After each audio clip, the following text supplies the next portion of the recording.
Ducks fans, are you ready?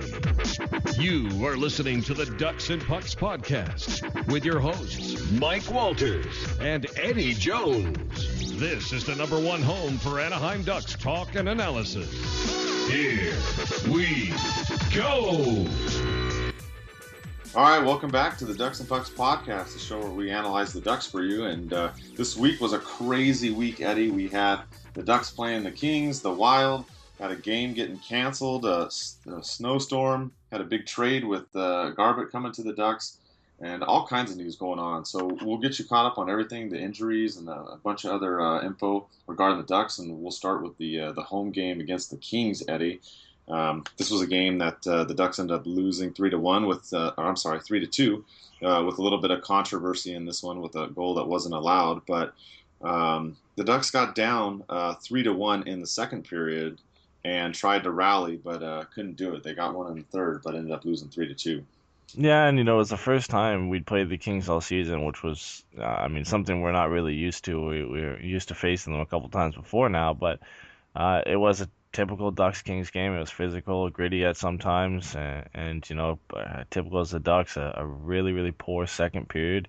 Really weren't outshot. They were outshot 12-11. It wasn't, in shots. We've seen that a lot, that they don't really have a bad period getting pucks on the net. It's just usually they get scored on 2 or 3 times.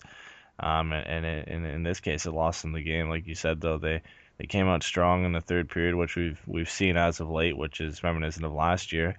They got one back, and then, like you said, Cogliano with the controversial kick, and we'll talk about that a little bit in a bit. Doesn't count. They get a couple more chances, but in the end, they can't end up finishing it off. But still a great game and a good effort against one of the top teams in the Western Conference. Yeah, this was an entertaining game, and like you said, it was a good effort. It's a measuring stick, obviously, playing the Kings, and I really thought that the Ducks, deserved a better fate. They should have probably gone to overtime.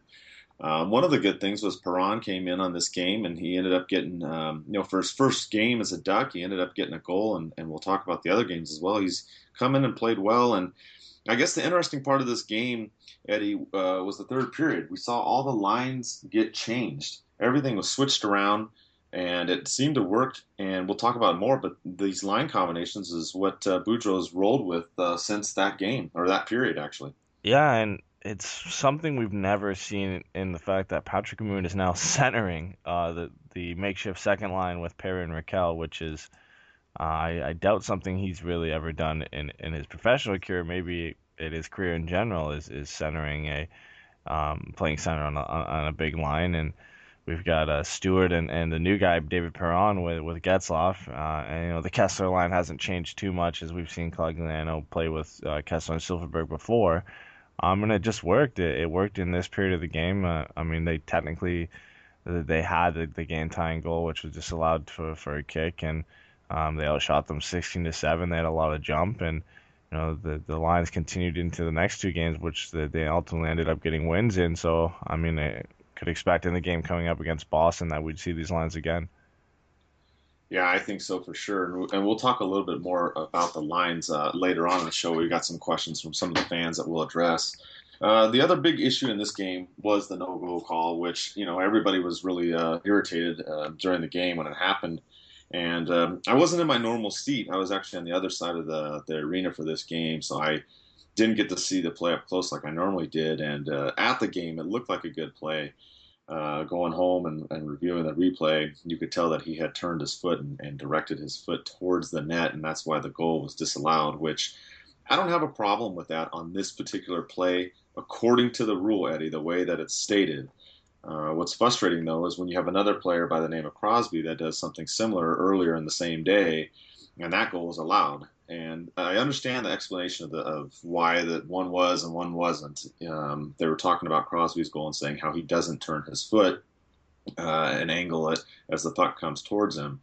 But I don't like the NHL Rule 49 that talks about kicking. I think that it needs to be either changed in the wording or the application, Eddie, because we've just seen the Ducks, be on the wrong side of this call way too many times. Yeah, and the Crosby one is interesting because it takes the very fine details of the rule and ends up getting counted. If you look at the rule, that both both calls were right. Cogliano did sweep his foot forward, and that's the reason the puck went in net. And Crosby kind of pushed his skate forward. Didn't like direct the puck. He just angled his skate forward so the puck would deflect off of it.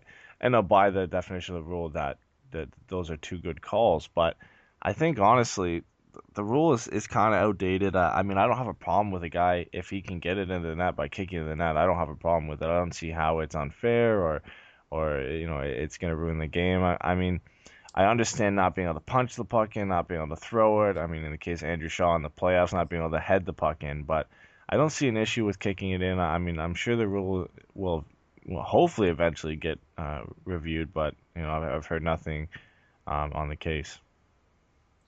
Yeah, I haven't heard anything contrary to that either. I mean, it's just unfortunate that was the goal that decided. I mean, didn't decide the game, but I mean, if the Ducks would have scored that goal, then it would have been a tie game. We would have maybe at least gone to overtime, or who knows, maybe it won. But that's the rule, and that's the way it is for now. I don't have to like it, but they did apply it correctly, so that's the way it went for that game. But the positives, like we said, the Ducks played better, the new lines worked out, and they carried this over into the next game against Minnesota. They ended up winning this one 3-1. They really didn't pull this one out till late, Eddie. Stoll scores the first goal for Minnesota. Stewart answers back in the first period. And a lot of back and forth in this game, but not a lot of quality chances. A little bit of sloppy play in this one. Yeah. I mean, the Stoll goal. I mean, who else is going to score it? But a former King, and the Ducks did answer back relatively quickly. About 3 minutes later, they answered back, and Theodore showing off his inner Scott Niedermayer walking the blue line and firing a wrist shot that gets tipped in by Chris Stewart. I think even if he didn't tip it, that was going top corner anyway. But a great comeback to the first goal. And I think the key here too is that when they got through the second period this time relatively unscathed. A lot of shots in the second period for Minnesota, 14, but they all turned aside. Some good goaltending, some good defense as well. And then the Ducks end up, getting it out in the third period, playing a strong third period, limiting the chances that Minnesota had. And Raquel bounces on a goal and gets it on that new look line with Patrick Maroon and Corey Perry. And the Ducks are finally able to hit the empty net as Silfverberg gets his sixth, which is great for him. He's been hot as of late. So an all around a good game against a really good team as well. Yeah, and how sick was that goal by Raquel? I mean, you see that play with Perry Maroon and Raquel, the tic-tac-toe plays they were talking about, and they had talked about practicing it. That was just a thing of beauty, Eddie, and I mean, that was the play of the game for me in this one. Yeah, and I mean, you expect to see that. I mean, we saw goals similar to that a couple games ago with Theodore, Perry, and Getzlaf. And you would expect to see Raquel and Perry on the score sheet in a play like that, but to see Patrick Maroon set up Raquel with that nice pass was something cool to see as well. Yeah, and it was another good game. Gibson came in, did what he needed to do. The Ducks have been playing well, and like we said, the new look lines they went with them in this game. They have Perron and Stewart on the top line with Getzlaf. If you call that the top line, it's more like the Getzlaf line. Then you have Perry with Raquel and Maroon, and then Kessler, who's always pretty much been with Silfverberg the whole year, and now Cogliano as well. So that's kind of your three lines that the Ducks rolled with the end of the Kings game and this game, and it's also what they would roll with going into Detroit. But prior to going to Detroit, all kinds of craziness happened in the basically in the 48 hours of that Thursday and Friday. First was the trade that came out in the morning. Where Sekach was dealt to Chicago, and Ryan Garbett, your favorite player from the Dallas Stars, came over to the Ducks. And it was kind of crazy, the reactions that morning, Eddie. I mean, there's just so much negative comments about Garbett. And I mean, it's understandable. Don't get me wrong. It's totally understandable. I mean, you go back to the Dallas series a couple years ago and all the things that happened with him and Perry and Getzlaf, and then of course later on with Robidas getting rehurt and all these other things, running into the goalie. I mean, there's so many things to talk about. But put the emotions aside, and let's talk about this trade. I didn't expect Garbutt to come here, obviously, as most of us didn't, but I wasn't surprised to see Sekach go. He's a fan favorite, don't get me wrong, but he wasn't really producing too much for the Ducks, Eddie. Yeah, and I mean he was playing a limited role. He was playing third line, fourth line, also getting scratched too. And I mean when he came over, I loved the trade. I thought he had a lot of upside. I thought this season would be his season to really jump out and take a top six role on the Ducks. I mean he'd played in the KHL previously. Maybe he was just getting used to the smaller ice. It would take him some time, but he really didn't catch hold. He only had 4 points in the season, and Garbutt comes over in the deal. I think that's the only surprising thing. I'm not, like you said, I'm not surprised to see Sekach go. But to bring it to, send out a 23-year-old RFA who still has some potential to be a top six forward, in my opinion. And you bring in a 30-year-old grinder in Ryan Garbutt. It's a little confusing when you're looking for goal scoring. I mean, I don't hate the trade. I mean, a lot of people do hate Ryan Garbutt, but the players put all these things aside. We've seen Kessler come into this organization. We've seen Bieksa, and they've had dust ups with Corey Perry in the past, and even with the other Ducks players in the past too, and that's worked out well. So, I mean, I don't hate the trade in general. I just think it's weird to trade such a young guy with potential for an older veteran. Yeah, I agree with you. That was one part of the concern, and that's why when we were talking about the article, I said, why the trade could work, trying to glean some positives from this. And the main thing is going towards the net, Eddie. I think you bring in Garbutt, you bring in a guy that's going to get tough on the forecheck. He's going to go into the corners. He's going to get in front of the net, and he's going to cause chaos against the other team. He's also an agitator, just like Perry's an agitator, and he's going to irritate the hell out of the star players of the other team. So those are all the things that I see as the reasons why Boudreau and Murray want this guy in the team. Like you said, the age, and obviously the potential for offense on Sekach is definitely more in his favor. So that's just where I see it. I'm kind of in the same boat as you. As I don't hate the trade. I understand it, and that's the info that I'm putting out there of why it happened. You don't have to like it. You don't have to love it, which both of us don't. But it's just what we're going to have to deal with now for the rest of the season. It's just unfortunate that Sekach is gone, and I thought maybe the Ducks could have got a little bit more for him. Yeah, yeah. I mean, they weren't going to get a lot with. I mean, we gave up DSP to get him, which I think was a fair trade. I honestly loved that trade at the time. He wasn't. He was producing well in Montreal. He obviously went to the All-Star game from one of the top rookies. Trailed off a bit when he came to the Ducks. Didn't have a great start, so I wasn't expecting a ton. But like you said, it's just a little bit weird. I mean, you see prospects get traded for veterans all the time, but when they're producing at about the same level, it's just a little questionable. Yeah, and a surprise for sure. And another surprise that came this week was the first time in history a Ducks game was canceled due to weather. The Ducks were scheduled to do a back-to-back against Washington and then Detroit. They actually flew into Washington, and if you follow Dan Wood and Eric Stevens, they were giving updates all over Twitter with the weather and whatnot. And it just ended up not panning out. They maybe could have played the game. They tried to move it up earlier. If you remember, it was going to be a 4 o'clock Pacific time start. Then they pushed it to a 2 o'clock start, and then they ended up ultimately canceling it because the storm came in later on, and they were able to actually fly out. They de-iced the plane. They snowplowed the runway and actually got out of the airport just in time. But they just couldn't risk playing that game and then getting stuck, Eddie. I guess it was a trade-off. They could have played Washington, but maybe they wouldn't have been able to play Detroit. But I still think it was the right decision to cancel the game, and no word yet on when it's going to be. Yeah, and I mean, a lot of people at the time were confused. There wasn't a lot of snow. It just started snowing in Washington, but it didn't take long for the conditions to become too bad to fly out of. And like you said, luckily they did cancel the game at the time they did, and they were able to get out there. If they had stayed there even for maybe another hour, they might not have been able to get out of Washington, and you would have had to have both games canceled. So. A good decision by the league. Got it not just with the player safety as well, but with the fan safety. With a lot of people traveling from outside the area and coming to the game, they might as well stay home and not get on the roads in those nasty conditions. Yeah, exactly, and that's what they ended up having to do. So the Ducks, went to Detroit. They had Garbutt join them over there, and the Ducks ended up taking out Detroit last night in a pretty intense game. The Ducks won this one 4-3, Eddie, but it started out just like the last game. They gave up an early goal. Helm sneaks in behind Theodore, ends up getting a breakaway and burning Gibson early. But then I liked the way that the Ducks responded after that. Basically, Perry and Kessler took over this entire game for the Ducks. They both scored in the first period to give the Ducks a 2-1 lead, and then they again both scored in the third period to put this one out of reach. Detroit rallied and got a late goal, but they ended up winning this one 4-3 in favor of the Ducks, Eddie.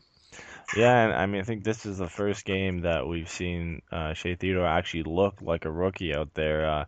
He got burned by Darren Helm, underestimated his speed in the first goal, and again Gibson too. The way he approaches breakaways in this game, I'm not going to get into it too much, but they were even talking about it on the Red Wings feed for the broadcast, and he kind of just flops over, and you don't see that a ton anymore in the NHL. I mean, you see Freddie when he approaches breakaways, he likes to stay upright. Most goalies they like to stay upright and kind of do a strong push to one side and attempt to stop it. But Gibby on both almost three times he attempted to sprawl out.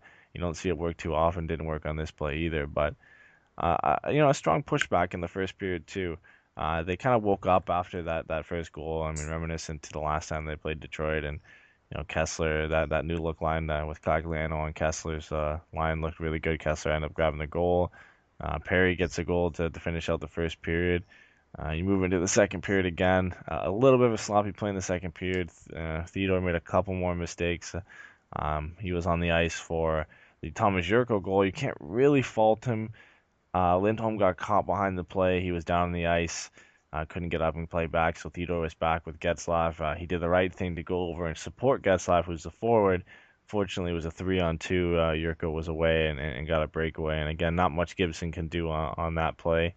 But like you said, going to the third period, and we've seen that lately. They've been able to come out and play strong early on in the third period, and they got two quick goals with a highlight reel goal from Ryan Kessler. And I mean, he was at his best that we've seen him all season in this game, and luckily they're able to squeak out a win. Yeah, and I do think part of this win came from them not having to play the Capitals the night before, Eddie, because, I mean, you go in there playing Washington, the best team in the league. They only lost 8 games in regulation. Instead, you're able to, you fly out of Washington, you get into Detroit, I think they got a decent night's sleep, and they were able to get up and skate. And I think that definitely helped the Ducks because they really put on the pressure in this game, even despite that first goal and the mistake, just a minute in. Overall, the Ducks played a good game, much better than they did against Minnesota. The only issue I saw was probably the power play. They ended up going 0 for 4 on the power play and sometimes had trouble getting set up. So the power play was not sharp in this game. And a little bit on defense, as you mentioned, with a couple times Theodore getting burned there, and then Gibson as well, giving up some big rebounds. But overall, they played a good, solid game, a game that they needed to win against Detroit that had beat them before, so got a little bit of payback in this one. And I just really liked the play of all the lines. They all did well. You had Garbutt on the fourth line with Thompson and Horkoff. And he was talked to too. This has been the concern that some of the fans have mentioned too, is taking stupid penalties. So it was nice to see him play solid and not do anything overly crazy. And that's going to be the one thing that we're going to have to watch with him. But in this game overall, it was a good performance, and the Ducks prevailed. Yeah, I think a good thing too is this game is not going to be rescheduled anytime soon. Most likely, it's going to end up being the 82nd game of the season. And with the position that the Caps are in, I mean, usually the way the last few games of the season go, you see a lot of teams who have already clinched playoff spots. They end up resting their stars. I mean, we might still be fighting for a playoff spot by the time the last game of the season comes, and might be playing a Caps team who's resting Holtby, who's resting Ovechkin, could be resting Backstrom, some of their top players. So it might be an easier game near the end of the season than it would have been 2 days ago. Luckily, it got canceled when it did, and it could come back to benefit the Ducks in the long run. You make an excellent point there, Eddie. I didn't even think about that too. And you're right. If it is the last game of the season, and Washington's locked up the first seed, which, I mean, obviously there's a lot going on, but that could very well happen. That's a very good point that they could rest their players, and maybe a game where the Ducks may need the points. We've talked about this season, and we've said how it may come down to the final week or final game. So that's a good point. And as you mentioned, the league has not rescheduled it yet. They also actually canceled the other game with Washington and the Penguins, and they're trying to get that situated. So they've had to cancel a few games with what's going on the East Coast. And that's where the Ducks are still going to stay. Their next game will be against Boston on Tuesday before the All-Star break. Pretty sure that the lines will stay the same. And though the Ducks may get some additions, Eddie, there was some news yesterday. Hayward was talking on the pregame show about Despres and Fowler, and he said that either one or both could be available for Tuesday's game. Despres also scored a goal in the goals lost last night. He's had an assist as well, and he's been playing decently down there. So that's some good news, Eddie. We could see them soon, but I don't know if we'll see them on Tuesday or not. Yeah, but even just hearing that they're almost ready to be back and that they should be back in a game or two, it's just great to hear. And I mean, it creates a problem though on defense. I mean, Stoner is still out, but you'd be expecting these three guys to come back within around the same time of each other, especially with the reports, like you said, coming out that Fowler and Despres should be back soon. You're going to expect some guys to get sent down and possibly a trade. I know we've talked about it a bit. There's kind of a logjam on defense now with Theodore coming up and proving he deserves to be here. Manson's proved that he deserves to be here all season. So when you got three guys who should be starting coming back, and you've already got, I mean, six guys playing right now who can make the lineup, it's a tough decision. I mean, we all think Clendenning will probably get sent down or will stay down in the minors, and Holzer would be another option that they could send down, but from there it gets a little confusing. I mean, BX is obviously going to stay up. You would expect Fowler, Despres when they come back to stay up, Lindholm as well. And then you look at it, I mean, Vatanen you would expect to stay up unless he gets dealt. He's the most likely guy to get traded if anybody is to get traded. But if he doesn't, he locks up a spot on the defense, and then you've got a sixth spot between Manson, Stoner, and Theodore. And then, you probably play the $3 million guy in that spot, and you don't want any of those guys playing the sixth spot, but you can't really send them down. So it's definitely a tough situation. And, honestly, by the trade deadline, I would expect them to move one defender, if not two. Yeah, good points there, Eddie. That was one of the questions we had from a little hedge on Twitter had asked about the blue line and who would be the odd man out. It's a tough situation. I really think, like you said, it would come down to Stoner, Manson, and Theodore if Fowler and Despres come back and they're healthy and nobody's moved. And that's a tough situation. You can keep one up and have a seventh guy, but you still got to send somebody down. So it would be tough. Like you said, you have Stoner, the $3 million man, and then it would probably come down to Manson or Theodore. And it's tough. I like both those guys, but they have different roles, and it's going to be interesting to see who they would send down if one or two defensemen aren't moved. But it sounds like that's what the trend is going for the Ducks on the trade front. He had another question asked about that as far as, do we see that the Ducks will make another move come this trade deadline? And I would say yes, for sure. Something will happen. Something has to happen, Eddie. The Ducks still have Hudobin that wants to play in the NHL. We've talked about that at length. There's really no need to go back into that. But in terms of the defense, there's so many guys that the Ducks have. They can easily move somebody and for sure try to pick up another forward more in the scoring realm that we're looking at. Yeah, and with Murray kind of clearing out the list of RFAs that he has to sign, it kind of frees up some room. I mean, if they were to trade Vatanen too, that frees up another RFA. You might be able to bring in a guy who isn't just a UFA, who might have a year or two left on his contract, but you freed up that space by moving Vatanen, that you have that option now. And it's tough. I mean, Murray said he wasn't done after they had gone in and traded for Perron, but I doubt that the Garbutt trade is what he was alluding to, and especially with the guys coming back healthy. And when I think the key thing too is when they're coming back healthy. They're coming back healthy with a month before the deadline. I don't think he's going to rush anything. he'll wait and see how they are, probably, mid-February, and then assess if there's a trade that needs to be made. But I'm sure he's shopping right now. He's looking out there, and Vatanen's name has to be the one that's out there right now.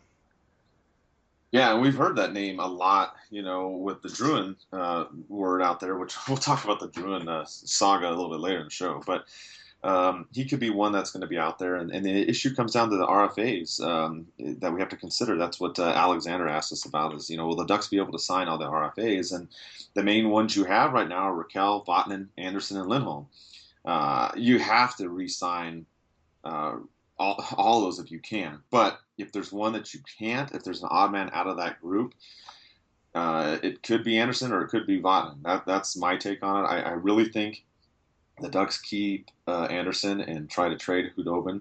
But, stranger things have happened. I mean, who thought Garbett would be on the team? So I think it comes down to one of those two, Eddie. But I think because the Ducks, like you said, they're heavy on the defense, that's what we're going to see. Another thing that has come up recently to my attention, too, is not necessarily the Duchesne wants out of Colorado. That's kind of been out there. But I've heard that the Ducks are interested in Duchesne.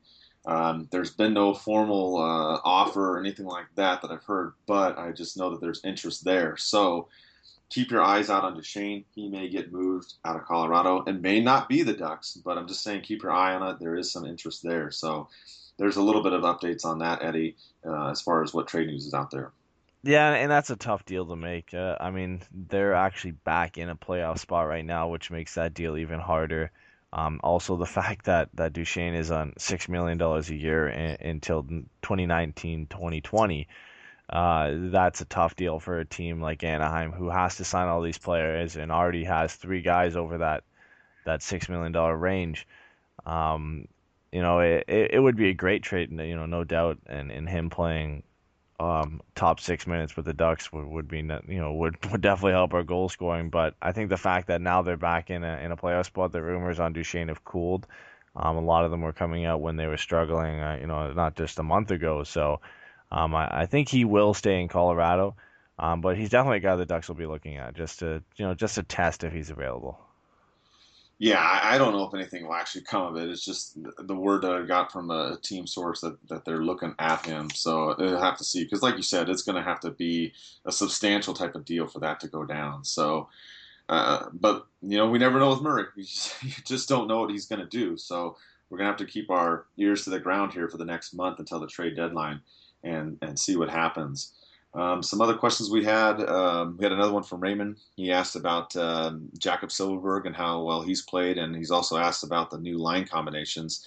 And Jakob has been on fire lately, Eddie. We talked about this earlier in the season where he wasn't, really doing as well with Kessler, and now he's got 3 goals and 6 assists here in the last handful of games, and he's been playing really lights out on that line. Well, I was going to say second line, but Kessler line with Cognato now. Yeah, and he was only kept off in his last 5 games. He was only kept off the score sheet in the game against LA. So 3 goals and 7 points in that 5-game span, and that's great for him to see him get back. I mean, the game before he came back against Ottawa and got 2 points, and then went to Dallas and got 2 more points. And I said he really doesn't look the same after getting hit by Raffi Torres in preseason. And he's kind of come back to that form lately. He's setting guys up. He's getting goals. I mean, he's using his shot. His shooting percentage is really low this year. He's been shooting the puck a lot. He just hasn't been getting rewarded for it until lately, which is nice to see. He's a guy that we expected to do really well this year. And I mean, in our preseason projections, we said that this is a guy that could possibly score 30 goals on a good Ducks team. And after that hit, it was all up in the air. So it's nice to see him get back to playing at the level we expect of him. Yeah, now you've got Kessler, rolling lately too. He's now got 10 goals on the season. Raquel's got 10 now. So now we've got 3 guys in double digits. Finally, it's not just Perry. That's the only one scoring goals. So we have this working. But these line combinations, everybody was skeptical of them at first. And, I mean, I was too a little bit. We split Getzlaf and Perry early in the season, and that did not pan out. But the personnel's changed a little bit. The situation's a little bit different. One thing to note that maybe some people weren't aware of is that Perron and Stewart, they actually played together in St. Louis for 2+ seasons. And not all the games, but there was a good chunk that they played together on the same line. So once that move was made with Getzlaf there, it made more sense to me, Eddie, and it seemed to work out. I mean, if you look at Perron, he's played in 3 games now for the Ducks, and he's got 3 points in each of those games. So, I mean, it's so far so good on that trade front. Yeah, and I really did like that trade when it happened. I mean, Hagelin, he played hard. He's a quick player, uses his speed, but it just didn't seem to fit in the way the Western Conference is played. And I mean, he's gone to Pittsburgh. He's playing on the line with Malkin and Kessel, and it's been working out for him. He's picked up, I believe, 3 assists so far, which and most of them in primary assists too, which is good for him. And Perron's came in and he's fit right back into the Western Conference. I think he might still be a step or two behind. He's taken a couple holding penalties so far. I mean, he might just get used to the speed and the physicality of the Western Conference again, and the style of play that the Ducks play. So I think he'll get used to it, and he's been putting up the points, so it doesn't even matter. He's got 3 points in 3 games, and there's not much more we could ask for from him. Yeah, and I like the way it's going. And another player that we were a little bit hard on too earlier was Maroon, and he seemed to come back a little bit to life too. I mean, playing with Raquel and Perry, they seem to be doing better. So I mean, I still think that he's one that could be traded. That's one of the guys that we also talked about in terms of offense that we had mentioned that may get moved. I don't know the way that it's going now. It seems if these lines keep going, and it's more likely to be a defenseman like we talked about. But he's another one to keep your eye on too to see if he may get moved. But so far so good. I like the way the lines are going. If you look at the time, did a little bit of math here in the last game to look over because we tried to talk about which line is the first line, second line, third line, and everybody has a different opinion. So we kind of just changed it. Now we go with the Getzlaf, Kessler, and Perry line because they're all split up, and obviously those are the Ducks' big stars. But if you look at the time in the last game against Detroit, the Getzlaf line had 42 minutes of even strength time. The Kessler line had 35, and the Perry line had 32. So it's pretty spread out there. It was actually pretty even amongst all the players. Everybody was averaging pretty much between 10 and 12 minutes, with Getzlaf getting 19 minutes, which is sometimes due to him being stuck on the ice out there. But I like it, Eddie. The Ducks are able to roll these 3 lines almost in any game situation, and we saw that last night. Boudreau's not really afraid to throw anybody out there, and then when he has to, he throws out the Thompson, Horkoff, and Garbett line when necessary, and it's working so far.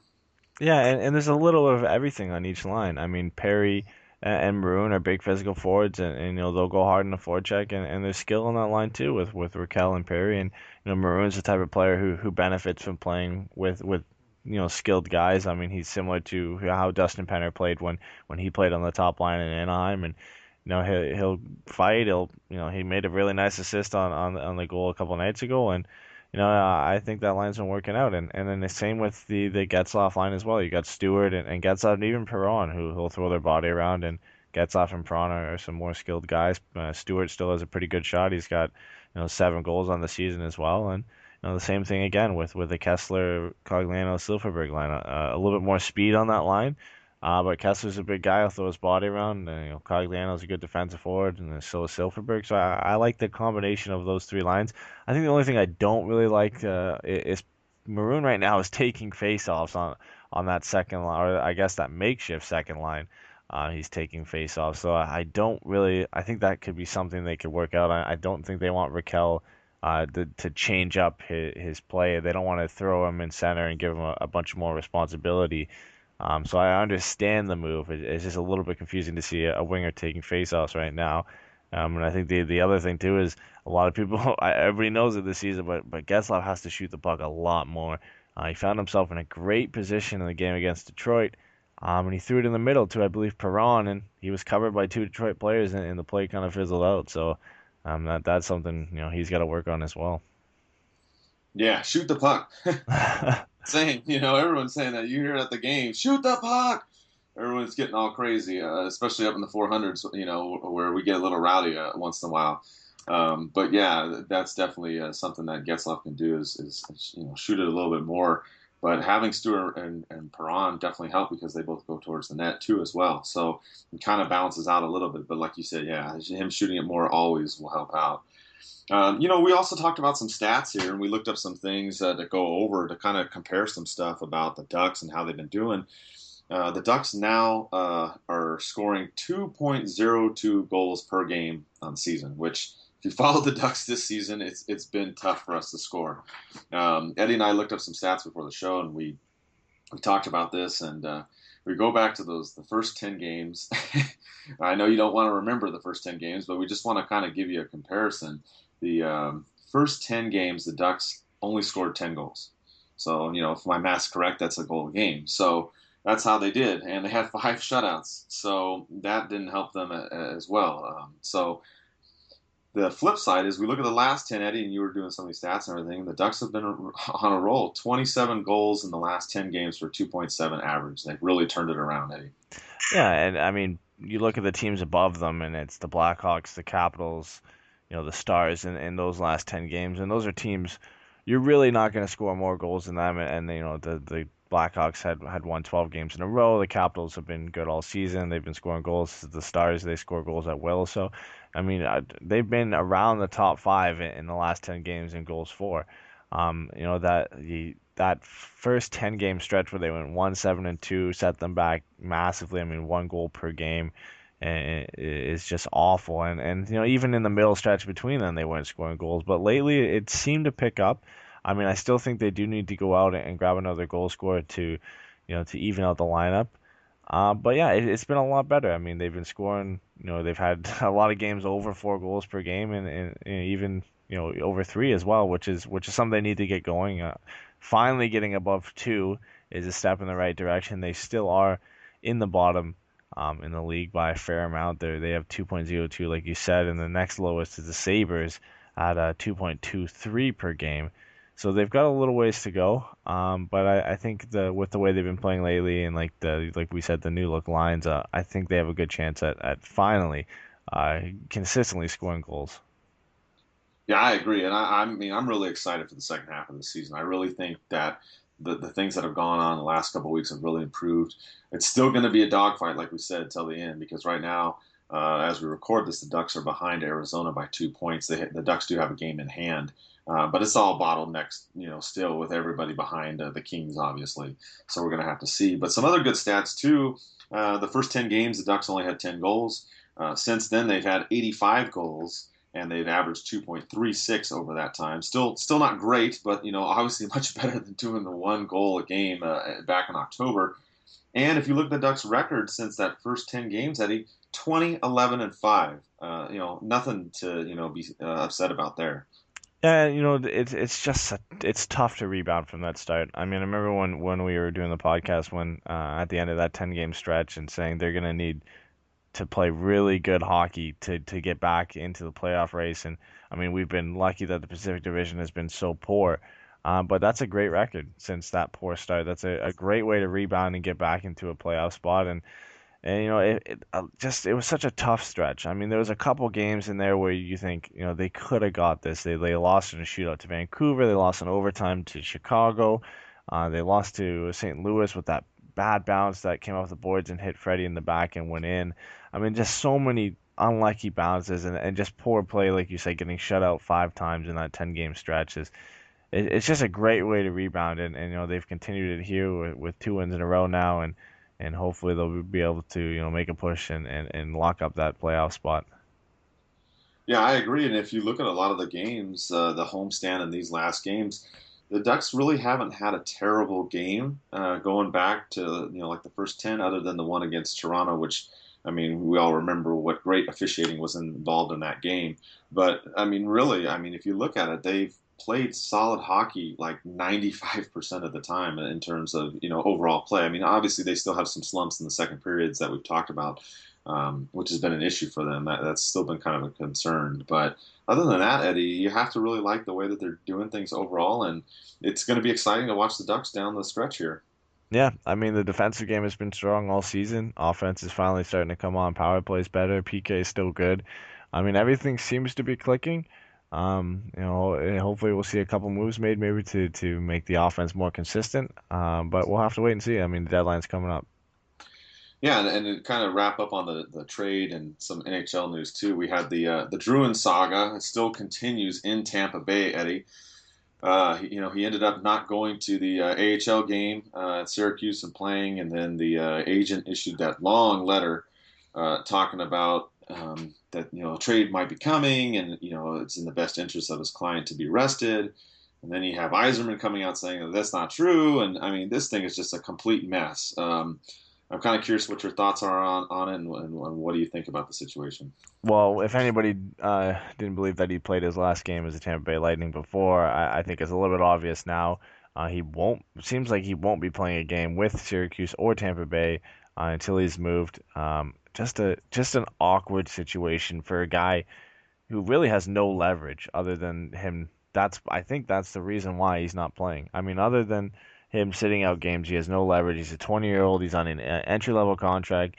The team's winning games right now in Tampa Bay. They have no need to move him, and I mean this is really his only play, and the situation just gets uglier. I mean a lot of people have backed out from rumors they've backed out on pursuing him for a trade.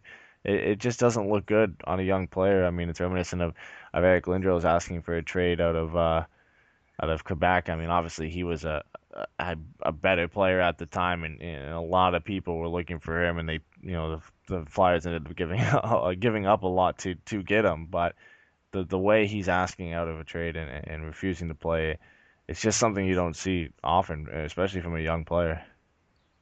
Yeah, and that falls in line with Murray's comments. So, I mean, I'm pretty sure that the Ducks are not going to be going for this one either, unless it's some ridiculously favorable deal towards Anaheim. So, I wouldn't really look at that. I'd look at the forwards that we had talked about. We had mentioned before. Winnipeg's still another team to look at. Ladd was a name that we had mentioned. We also talked about Eriksson too. So those are a couple of the other names that we've looked at. Nothing, official on any of that. That's just some other player names that we've talked about, Eddie. I think you might have had a couple others too that you think that the Ducks might try to get. Yeah, mostly I would really like to see them go get Louis Eriksson. I mean, Okposo is still out there on the market. Like you said, Andrew Ladd. Drouin kind of seems to be going away right now, but you can't put it past Bob Murray. I mean, in the end, there's a good chance that we'll see somebody come to the Ducks if a trade's made that wasn't even rumored to be on the market.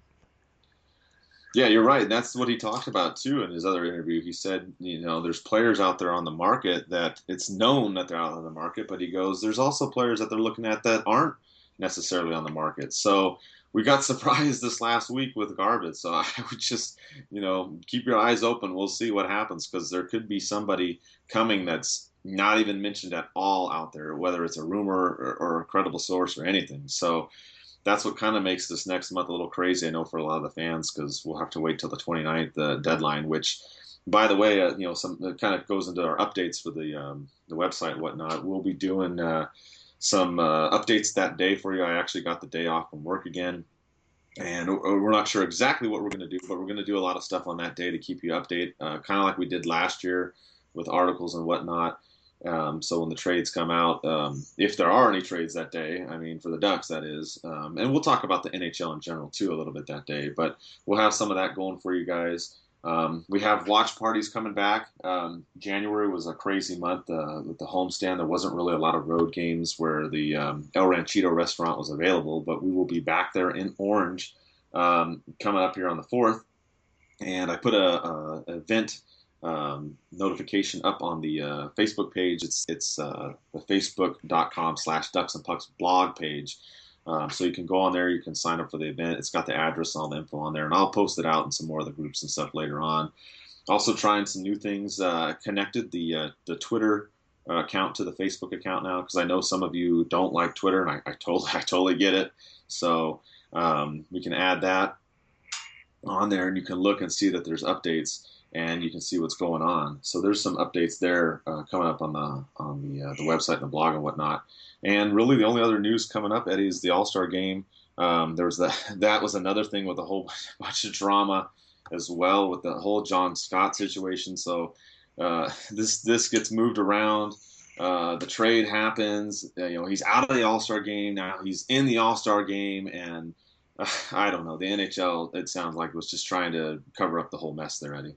Yeah, I mean, we've only got one game this week leading up to the All-Star game. It's Boston, and then you got a week off until they face San Jose on between Tuesdays. So, but like you said, it's just just a mess. Another mess to deal with in the NHL. But John Scott not being an All-Star, then being an All-Star, being a captain, then not being an All-Star, traded, now being back into the All-Star game and captaining the Pacific Division.